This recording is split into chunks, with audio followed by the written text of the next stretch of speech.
and this is the continuation of Ms. Lisa Rozo's discussion. First, sexual fantasy. What is sexual fantasy?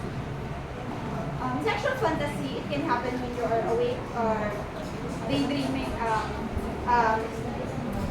or even if you are in your dreams while you are sleeping.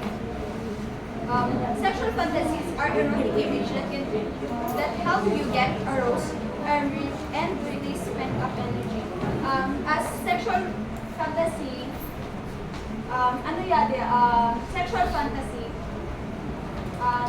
sinabi ni Ate Lisa na yun na nag-fantasize kasi sa mga tao is, which is correct naman. Pero ang sexual fantasy kasi, sinasabi na sexual fantasy, halimbawa may mga naiisip ka about sa tao na natuturn on ka. That's what sexual fantasy is.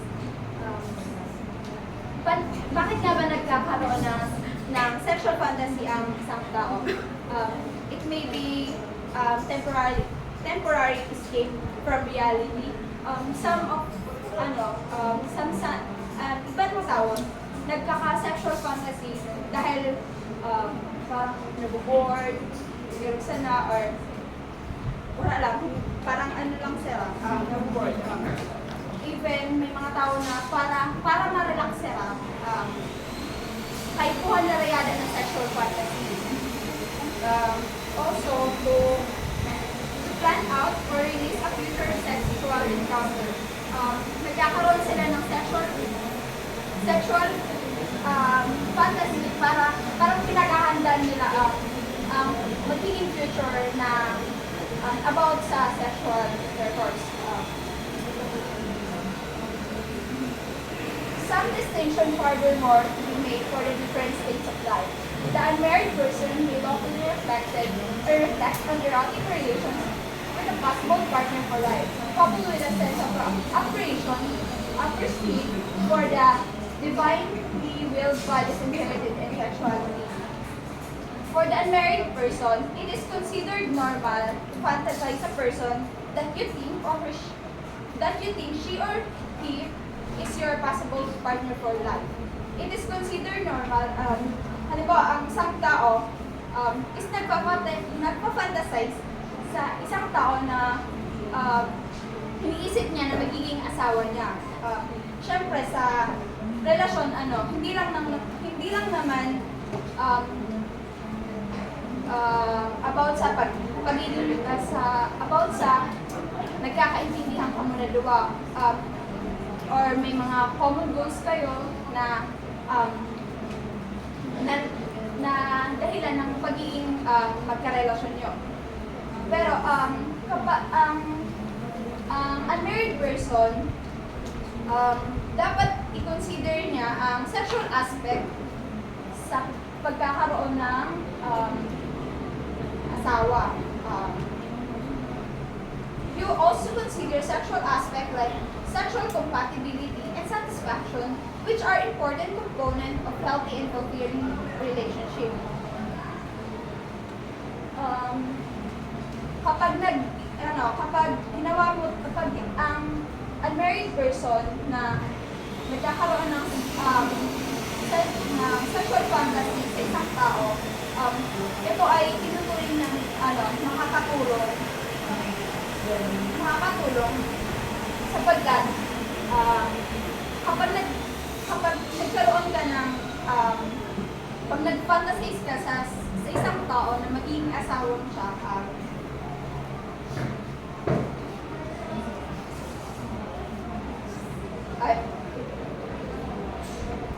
example of unmarried person may love to reflect on erotic relations with a possible partner for life. Example is, you may deeply in love and have shared values and goals. Magkatrato ka ha. Tapos,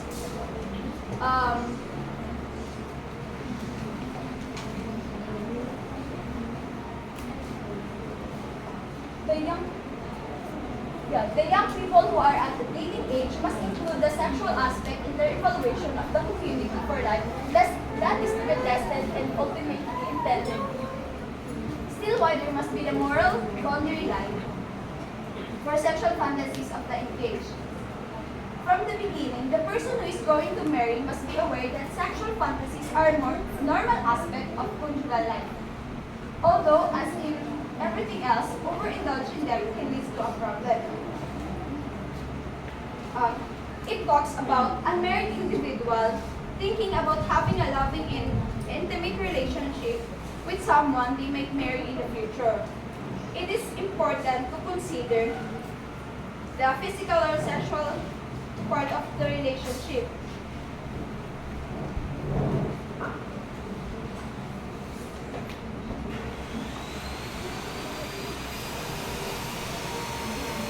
For,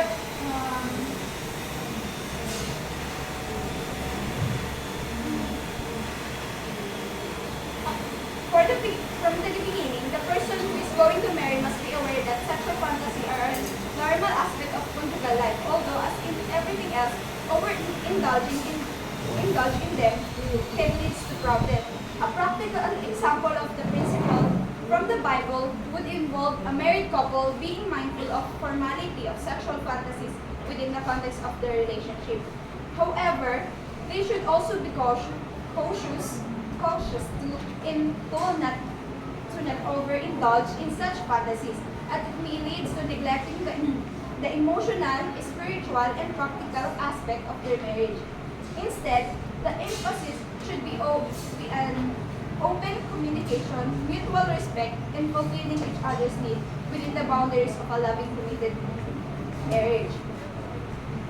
For the married person, sexual fantasies could constitute an integral part of conjugal life. Generally, sexual fantasies are able to stimulate a sexual relationship and can keep it becoming dull or mechanical. If sexuality in a marriage is limited to intercourse, it loses its integral character and it is only a short step to misunderstanding, sexual rejection, and merely physical intimacy.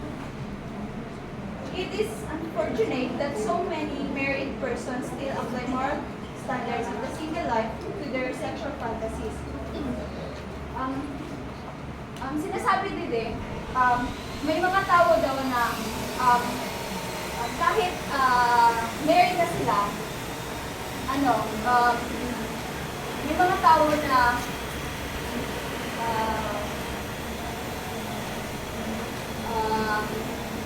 parang may marriage na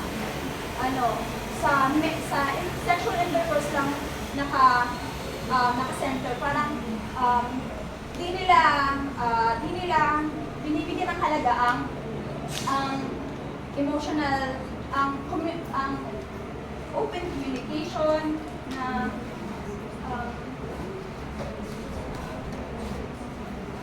hindi nila binibigyan halaga ang ibang aspect ng pagiging mag-asawa. So it can lead to misunderstanding, sexual rejection, or maybe physical influence. The Bible emphasizes the importance of intimacy and love and mutual respect with the context of marriage. In 1 Corinthians chapter 7, verse 3 to 5, it says, "The husband should fulfill his marital duty to his wife, and likewise the wife to her husband. The wife does not have authority over her own body, but yields it to her husband. In the same way, the husband does not have authority over his own body, but yields it to his wife. Do not deprive each other except perhaps by mutual consent and for a time, so that you may devote yourself to prayer." Sinasabi din na kapag kasal na ka mo, ikaw as babae, wala ka na, parang mawawaraan ang control mo sa lawas mo. It is, for instance, gusto sa asawa mo na makipag, sex or magkaroon kayo ng sexual fantasy para mas spice up ang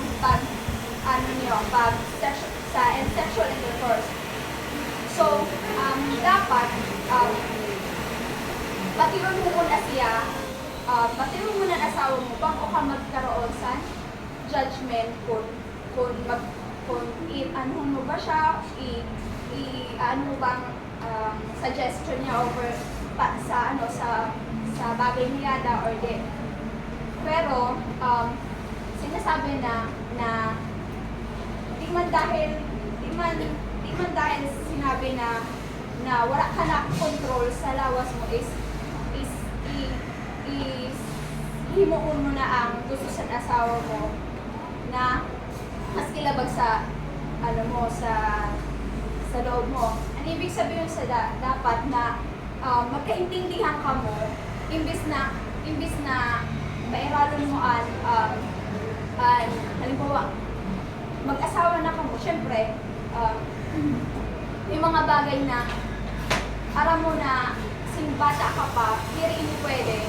Pero, syempre, pag mag-asawa ka na, yun na bagay, nag-iiba. So, may mga bagay na i-consider ka na sa asawa mo para pag-abot sa marriage.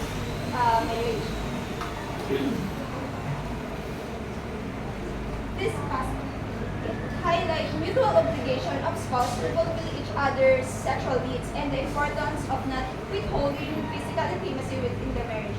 However, the concept of sexuality within marriage in the Bible is not limited to just physical intercourse. It encompasses the idea of a deep and emotional connection between spouses, rooted in love, respect, and selflessness. Therefore, the understanding from the biblical perspective is that sexual intimacy in marriage is not limited to physical coupling, but should also encompass emotional and spiritual oneness, working towards a deeper connection that reflects the love and commitment between spouses. It is true that this holistic view of sexuality in marriage that couples can avoid misunderstanding, sexual rejection, and simply engaging in physical acts without the deeper emotional and relational aspects. One that is concerned with the conjugal relations of married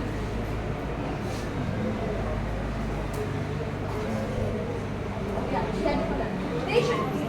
On the other hand, while the person before marriage can imagine many possible marriages, the married person should no longer dream like this, for it diminishes the flawless consistency of the style of interiority to which he is committed. Pwede pag hindi ka pa kasal or ang tao na dili pa kasal or yun nga, kung yung tao hindi pa kasal, pwede siya magkaroon ng iba't ibang possible marriages. Halimbawa, while ang person na nakasal na, di rin na pwede siya mag-engage sa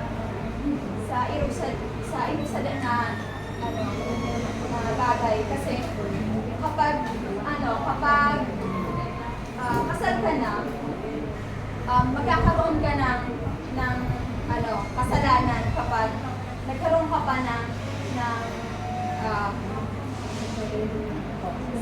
nagkaroon ka sa isip mo ng possible marriages.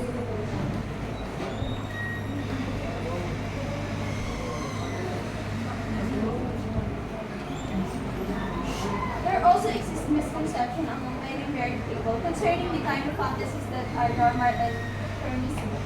Changes in position in intercourse or certain intimacies by touches are considered as degradation by them, but wrongly so. In reality, sexual degradation is limited to activities in which the object is inappropriate, that is, activities which take place of sexual intercourse. Generally, if any sexual activity is in the nature of foreplay, serving the oral desires and ending in sexual fantasies, it is not deviant, but normal. Common example includes variation in position, in kissing part of the body other than the mouth. Fantasies activities therefore are normal, not evidence of a wrong mind. Naturally, married people must show consideration for each other's feeling and nothing of what is repulsive to the other. Ano, yan din nga, sa may mga mag-asawa, may mga mali ng, may mga misconception na nangyayari. Halimbawa, changes in position and intercourse, ang iba na tao, iniisip na, siya, not normal. Pero, sa context of marriage, normal siya.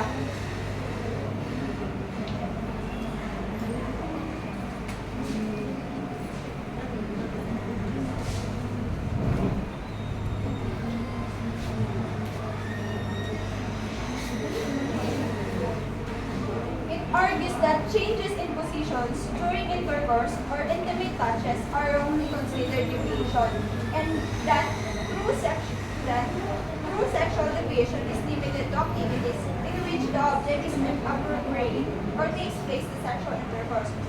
The passage goes on to explain that activities such as variation in position and kissing parts of the body other than the mouth are considered normal if they serve to arouse desires and ultimately lead to sexual intercourse. It also stated that fantasies of these activities are normal and not evidence of a work mind. The example of this concept could be the use of different position during sexual intercourse. It suggests that if this variation in position serves to arouse desire and ultimately lead to sexual intercourse, then they are not considered deviant.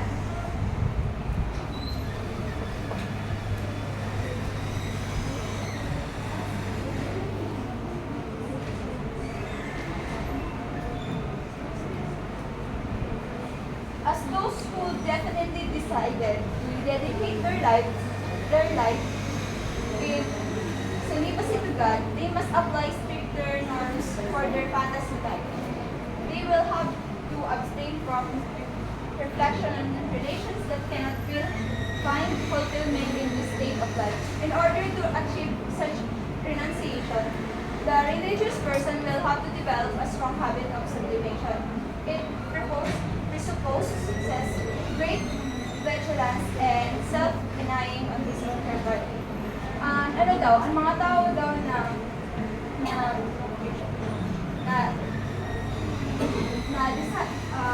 ang mga tao daw who decided to dedicate their lives in celibacy to God, diri sila, parang sexual fantasy, parang medyo, sa kanila na, bagay. Dapat diri daw nila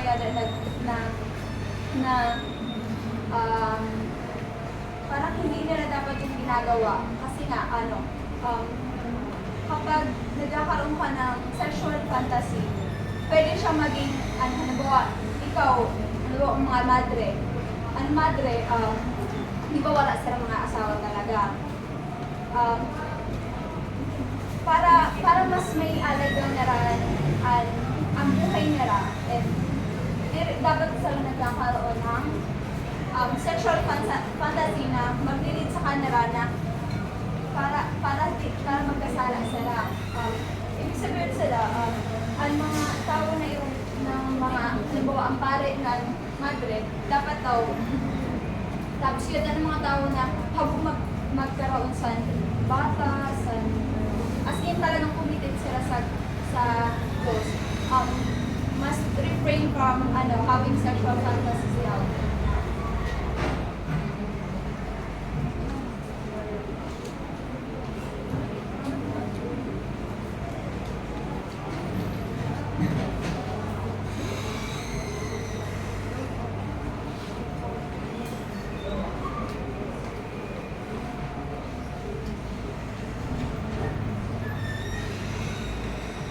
Important to note that sexual fantasies are deeply personal and subjective. Ang sexual fantasies nagkakaiba-iba daw sa kada tao. what may be acceptable for one individual may be completely acceptable for another. It is essential for an individual to engage in fantasy scenarios that are respectful, consensual, and aligned with ethical and moral standards.